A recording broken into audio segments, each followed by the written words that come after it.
Debbie, Lauren, thank you very much for taking the time for us. Thank you very much. Appreciate you coming on. Good luck. Thanks.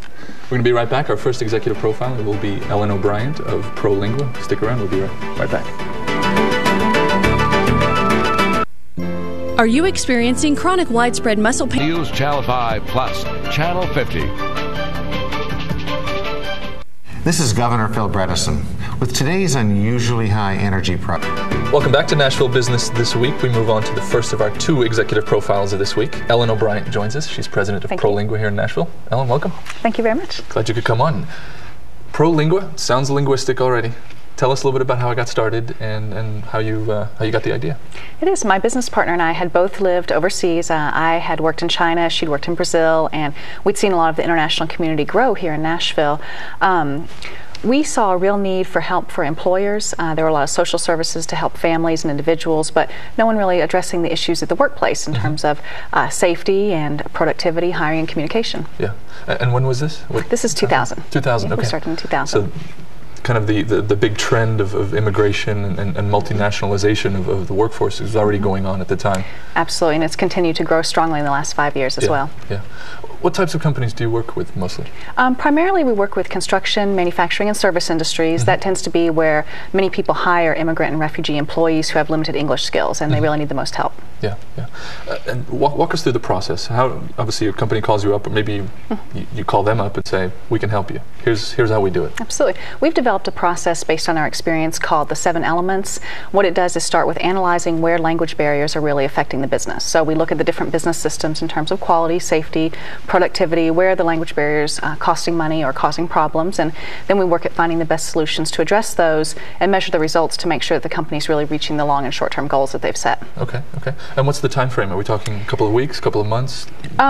More likely a couple of months. I mean, we do things in the short term, but our ongoing work would be to continue to make sure that any new employees also fall into training programs and safety programs in the right way, and make sure that the company reaches its long-term goals as well. So, a good, several months to a year, and possibly even longer, depending on the size of the company. Yeah, yeah.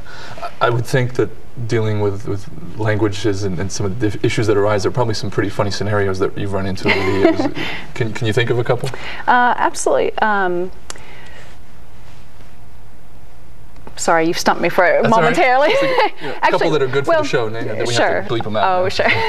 No, there's especially with employers. There's just a lot of questions that that we get asked, and particularly with, say, Hispanic employees that might have 2 last names and things that are different in other countries to the U.S. or different culturally. For example, I had a company recently describe an experience where they had a Thanksgiving meal where some of the employees didn't even want to come into the break room because they were serving pork, and the company, of course, didn't have the intention of excluding anybody and wanted to include everyone, but things like that where it's usually out of a lack of experience or knowledge about certain other cultures. And some employers here in Nashville might have 10 or 12 different languages, many different countries represented, and so that just raises a lot of different issues, and it takes some work to to overcome all those things and make one big happy family at the company. Yeah. But the issues maybe aren't necessarily work related. They're the socialization around the work. Yeah, it's usually both. Come up. Yeah. Good.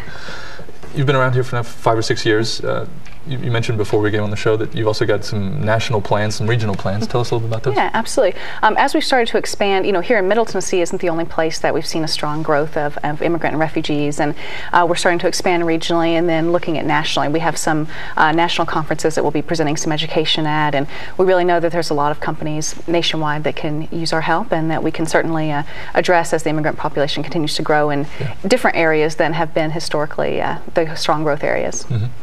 Is there a lot of competition for you in terms of this market?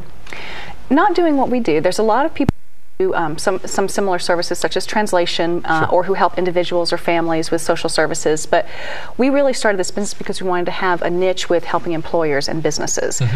So that's been something that's been for us there. Really, even nationwide, there are very few people doing what we do. Yeah, yeah. I imagine a lot of your business is dealing with Hispanics, but there are also a lot of other languages. I guess one of the challenges might be finding translators for certain, let's say, Laotian or Vietnamese.